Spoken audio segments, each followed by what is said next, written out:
ये तुम्हारा घर है, आओ इस घर को देखो।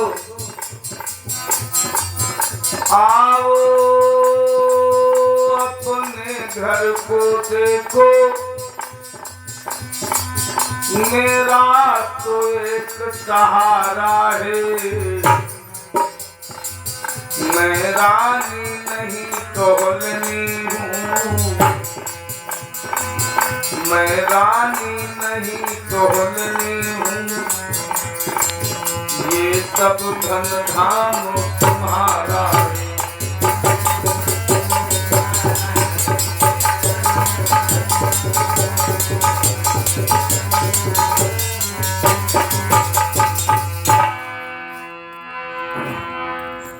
मैं ऊपर का सारा काम कर लिया करूंगी।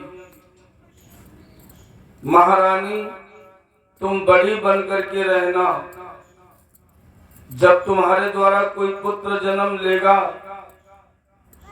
तो मैं तुम्हारे बच्चे को खिलाया करूंगी, तुम्हारे बच्चे के कपड़े धो दिया करूंगी और तुम्हारे लिए भोजन भी बना दिया करूंगी। छोटी वाली रानी डोले में बैठी हुई थी। जब उन्होंने ये बात सुनी तो उन्होंने कहा, महाराज सुन रहे हो, ये तुम्हारी कुलवंती पत्नी कैसे मीठे बोल बोल करके मुझे पिंजरे में फंसा करके खाना चाहती है।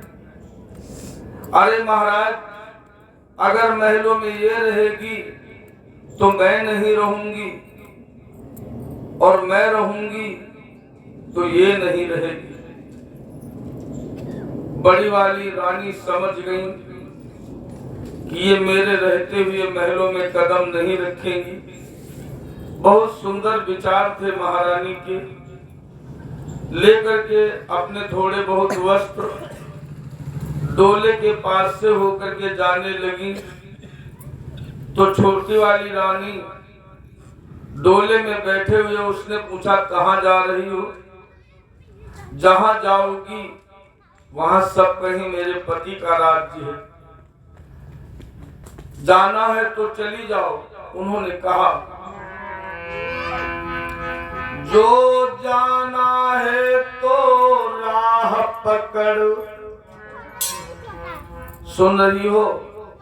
जो जाना है तो राह पकड़, रहना है तो जा, खेतों पर रहना है तो जा, खेतों पर।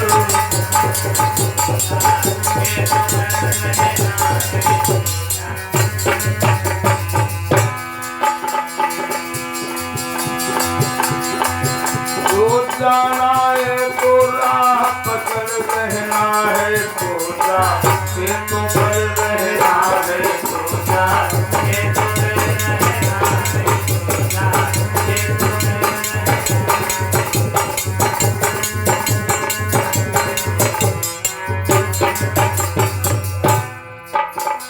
सुन रही हो? खेतों पर रहो जाकर के, वही कौवा और काग भगाया करना। दिन रात वही झोपड़ी डालो, दिन रात वही झोपड़ी डालो। कौआ और साधु भगाया कर, कौआ और साधु।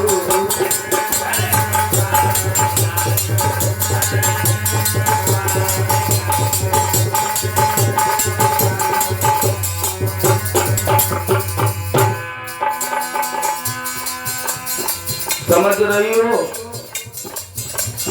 इसके बदले में मैं तुम्हें शेर भर बेघर दूंगी।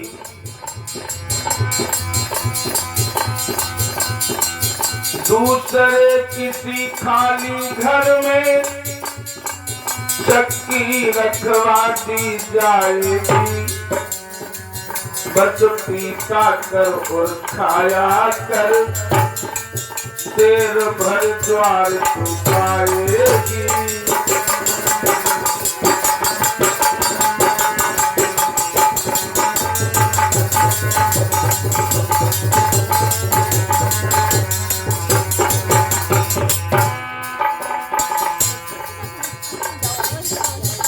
इतनी बात सुनी